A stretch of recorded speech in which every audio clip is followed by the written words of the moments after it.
This is National Chess Master Rats at chess.com, here to continue my video series of the correspondence team match between my video lessons group and CARPE DIEM. This was played on board 46 at 210 boards, and our man Eli is rated mid-1900s and TotemMeister is low 1800s. So we had a rating advantage here. Pretty interesting game. There's a few critical points that need to be discussed. Okay, the Slav defense. And usually, normally white doesn't play g3 and fianchetto the bishop to g2. This is not say it's a bad move, it's just not the main line. I'm sure this has all been discussed in theory before. It's your job to check theory and find the best moves and see if you're comfortable with playing the main lines that the grandmasters have played. Here, h6. Normally, I don't advocate a move like this simply because it weakens the king position, but in some cases it's okay to do. Now, how do you tell the difference? Well, long story, but let's talk about this for a moment. It's nice to keep a bishop over a knight and possibly avoid double pawns. Okay, in other words, maybe white wants to play here and take this. Okay, and then black has a double pawn, white has the two bishops, but in a close position, knights are often better, and right now with the center closed, the bishops don't have a great deal of scope.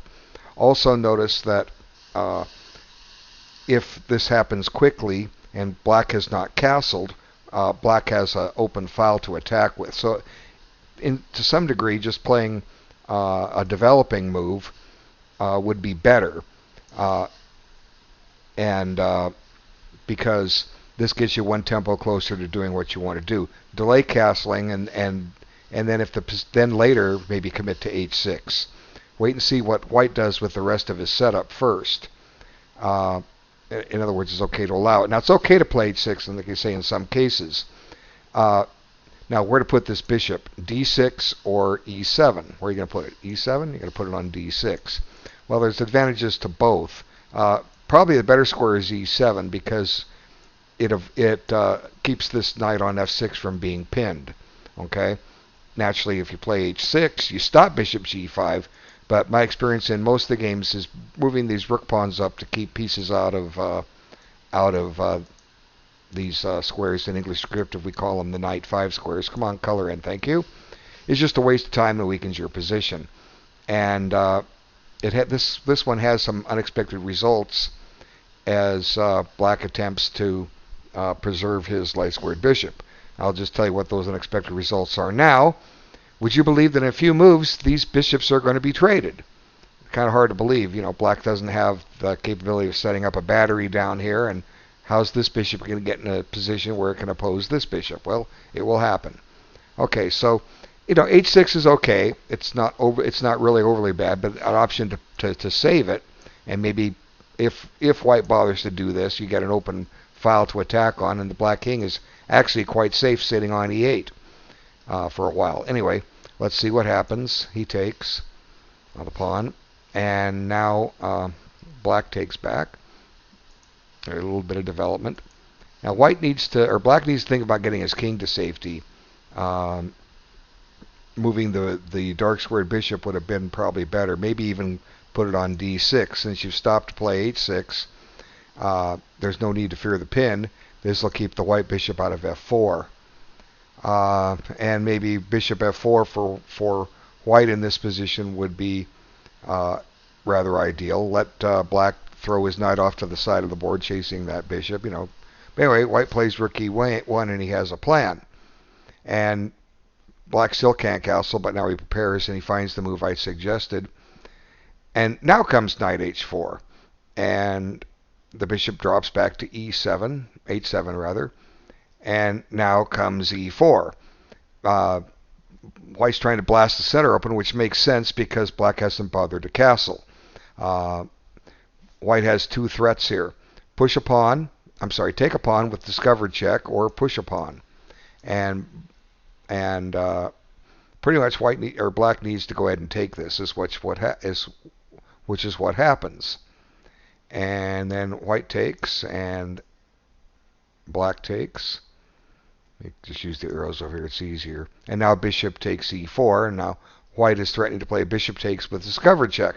So now we can see that, or discovered attack rather. No, discovered check. We can see how the bishops got opposed in just a few moves. I said it was hard to believe it would happen, but this has come at a price, and the price is that white has an isolated queen pawn, and that's going to factor into this game here real quick. Okay,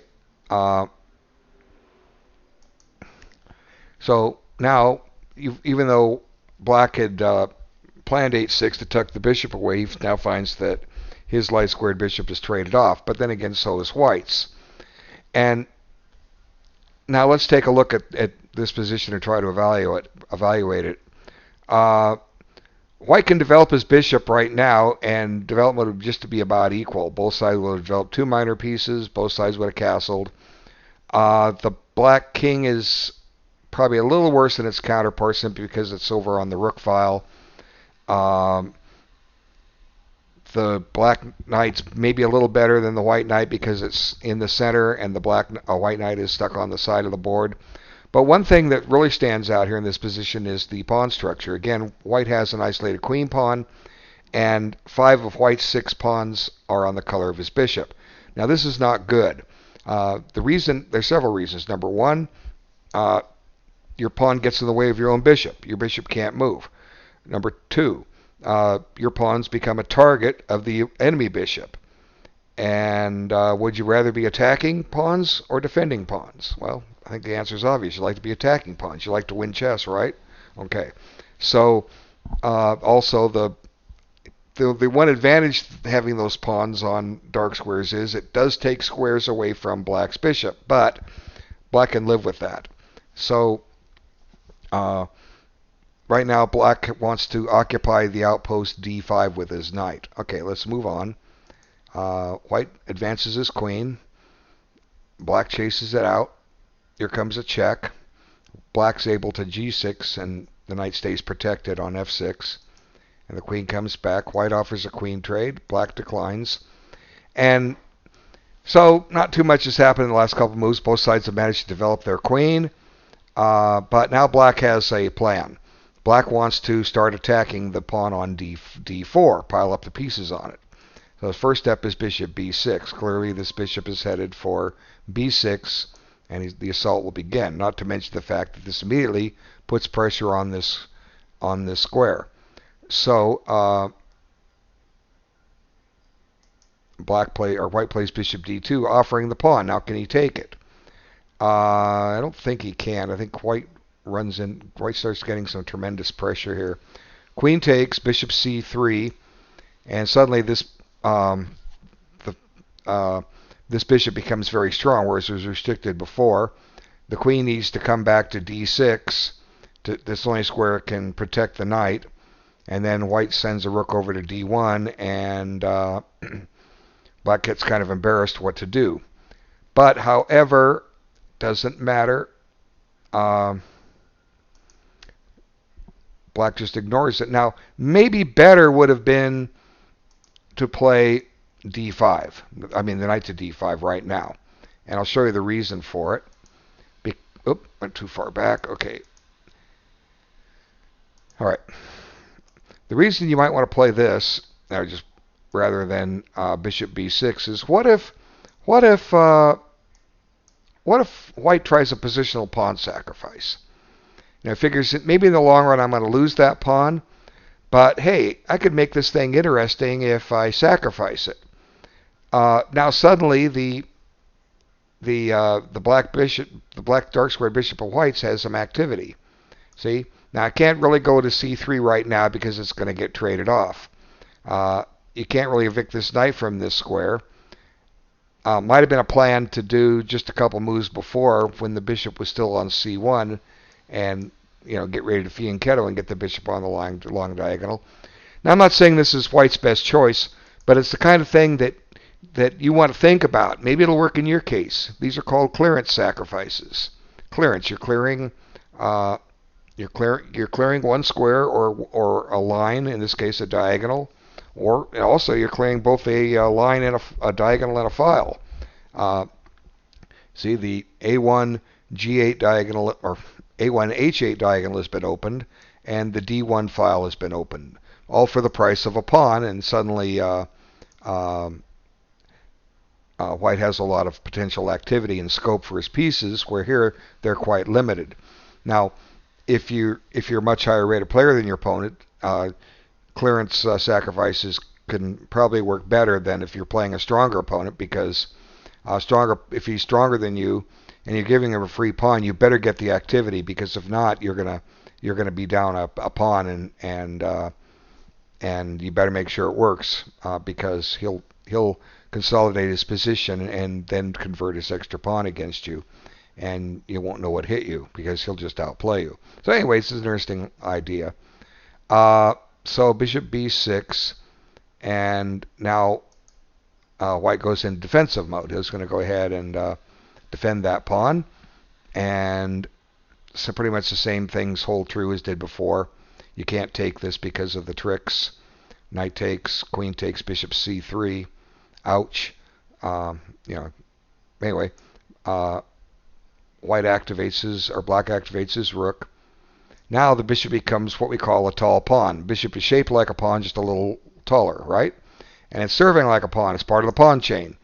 So one drawback with the bishop serving as a tall pawn is it's limited in its scope. It doesn't have much scope at all.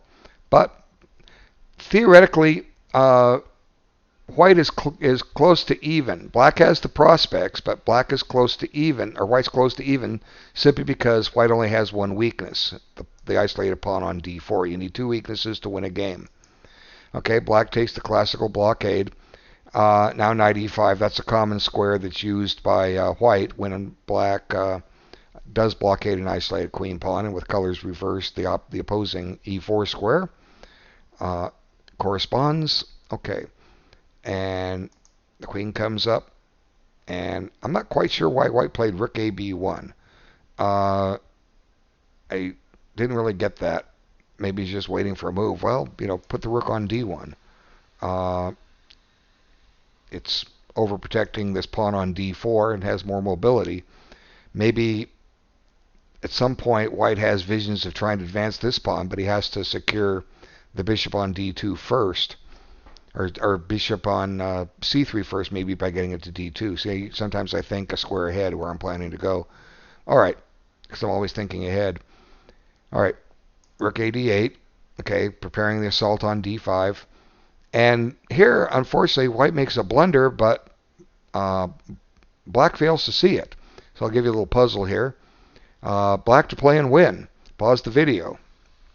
Okay, you've resumed, and black has a clear straight win with rook takes e5, removing the defender.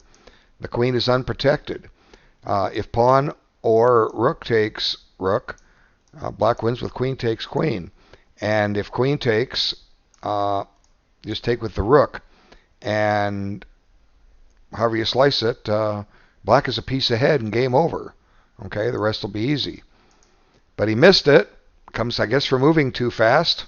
We don't know how long they took on their game, other than this game lasted 25 moves. No, 39 moves and less than a week. That's all we know. There was probably some fast moves played. Okay, so queen f3. Black has another idea. He's going to take the queen, and now black starts playing to transfer his king over to the center and see what he can do against the isolated pawn. King g2, king g7. Okay, now black's happy to trade stuff, and comes up real quick where I think White made the decisive error. Yeah, White made the decisive error in this position. What would you play if you have White? What would you play? And pause the video and we'll make a quick discussion about it. Okay, resumed. All right, White has one weakness. That's the pawn on d4. That's his only weakness. Everything else is fine. The objective for black to win is to transfer or exchange, in effect, the position of the king and the knight. The knight can go somewhere, we don't know where yet, but you want the king on d5 in the ending. The king replaces the knight. the knight will go off and do other things for you, because then the king is directly attacking the pawn on d5, whereas if you look at the board, the king can't attack the pawn unless it's able to find his way into e4. So logic says that what white should do is, since black is centralizing his king, he should do the same with his, just king f1, and we'll see what a difference it makes here in a moment. But white plays so king f1 was the correct move. That's the move to play. We'll see what a difference it makes here in a moment. White plays just a simply bad move, a3. Why is that bad? Well, the final pawn that white owns that wasn't on a dark square now is. The other thing is, black wasn't even trying to get into b4. Why are you taking b4 away? Why are you weakening b3? Now there may be a direct line for the black king to penetrate into the white pawn position. Okay, so a3 just doesn't make sense. Maybe he thinks it's a waiting move and it's harmless, but you can always play a move like that later. The proper strategy is to bring the king in, and let's see what happens, how this wraps up, because that missing tempo proves critical. Bishop here, h5. Now these moves got thrown in, don't really matter, but white puts another pawn on a dark square, well, from a dark square to a dark square. And now black clears d5 for his king. Now white starts bringing his king in, but it's too late. The pawn is a goner, and black decides he's going to take it with his knight, and there it goes. Now black is a clear pawn ahead with a theoretical win. And had black not done this, or white not played a3, this wouldn't have happened. And I'll demonstrate visually in just a moment. Knights come off, bishops come off, black has a winning king and pawn ending. It's that simple. Black will create an outside pass pawn. White's going to run out of pawn moves really quick. You can't move the g pawn. If he, let's try this, if he pushes b4, you get c4 check, protected pass pawn. If the king moves, black gains ground really quick. Let's try this check. Okay, king goes here. And now this pops over. Get the c4 pawn up, and this pawn will keep the white king busy as it threatens to promote. And now white's going to run a pawn moves real quick. Now he's got to start moving his king. And how far is white from a queen here? 1, 2, 3, 4, 5, 6, 7, 8, 9, 10 moves. How close is black to a queen? 1, 2, 3, 4, 5, 6, 7, 8. Black wins. That's what the outside pass pawn does. Now let's back it up to when white played a3, and let's play king f1 instead. Let's see if it makes a difference. And we're going to still play the same moves black did. King e6. Now let's try king e2 instead of bishop d2, because we lost the tempo with that. King e2.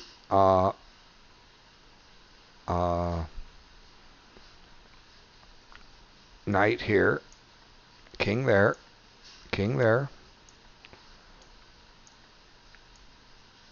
And white's defending this position, but there's no clear win for black. White has one weakness. That's it. Black gets to have the fun here. He gets to try for the win, while white gets to stew in his own juice and just defend this. But theoretically, it may very well be a draw. Now, who is sending me a chat request? Oh, somebody I know. He'll have to wait. He'll understand. Okay, let's move on to the other game. And yeah, I already made a recording of this. I guess the sound didn't come out, so I have to redo it. I've run into that problem a few times. Okay, the second game between the two. Why does it never go to the beginning of a game? It always goes somewhere in between. Okay, flip the board. All right. Now we have a Banco Gambit, but this is Black's going to misfire on this, and I'll explain why in just a little bit. They're following the pretty much a main line, and I'm going to draw your attention to. I'm not sure how. I've talked about chess books a lot. I'm not sure how many of you out there have ever even heard of Pal Benko's original book on the Benko Gambit that he wrote back in the 70s. It's a classic. It's an English descriptive notation, so a lot of you don't even know what that is or how to read it, but it's easy once you get the hang of it. A lot of old classic chess books are written in it. But Benko, and the analysis on it's 40 years old? True. But Benko gives all the ideas behind it, what to do. And one thing that Benko talks about is the black queen, where to put her. And there are 3 candidate squares that this queen belongs on. And Benko gives the pluses and minuses of each one.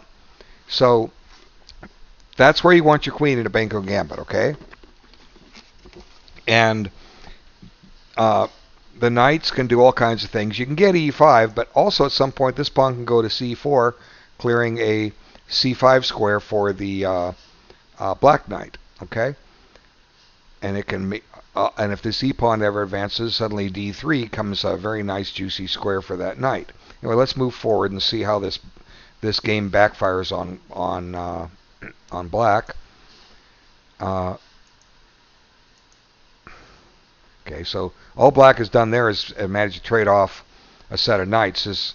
The knight belongs heading towards the queen side, unless you can get some concrete gain over here on the king side. Can you provoke some weakness where this knight really gets active? Okay, so b3, and here's where black commits, supposedly the fatal error. He's not following the strategy that Benko outlined. Remember, the queen belongs to one of these squares. Well, why not d7? What's wrong with that? Well, one thing it does, it takes a square away from this knight, and white immediately threatens to trap it. Now f4 traps this knight. And black misses it, swings his rook over, a natural move. Black wants this lasting initiative on the 2 open queenside files, but he finds himself dropping his knight. But he's going to get something for it, but not enough. So it goes to d3, take it. Black stops and gives a check, and then he takes the pawn. Now he's got a fork of the 2 rooks. But this is okay with white. White has now got 2 pieces for the rook. And even though black got a pawn in the bargain, white was already a pawn ahead. So it's basically a bishop and knight versus a rook. And theoretically, this game is won for white. It's just a matter of grinding it down. And white just simply progresses. He's got an extra piece. Black makes a threat. He's on the knight, but that's easy to deal with. And advance a pawn. Now black tries desperate things, trying to break open the white king, but it's not enough. There's just not enough here for black to do. As a matter of fact, black starts weakening his own king position, and with the extra piece, white takes advantage nicely. Okay, now g5 is weak, g6 is weak, e6 is weak. This is just a great game for white now that black is just allowed. So now you occupied a great square and attacking a weak square. White just keeps improving his position. And another one, more pressure on e6. And now a tactic. Rook takes e6. And black, to his horror, discovers if rook takes that the bishop will just take. And will pile up on e6 and win it. White has too many extra pieces. So he decides to jettison the queen and get what he can, but it's not enough. White now has a queen and a bishop for 2 rooks. Now, queen and 2 rooks is approximately even, but if you throw an extra piece in, hey, you're a piece up, okay? And not to mention, white has a majority of pawns. And I think, let's see, maybe black should have tried this, but white gets this really strong battery. So I got to chase the queen. But this just pretty much forces mate. If king back, you get this check, bang, and Black gets to throw a couple rooks in the way and they get captured. And if you come up here, here comes a discovered check. And yeah, Black can throw his rooks away again if he wants, but in the long run he's going to have to play G6 and there's a mate. Okay, thanks so much for watching this video. Hope you learned something, and take care and see you on the next video. Bye now.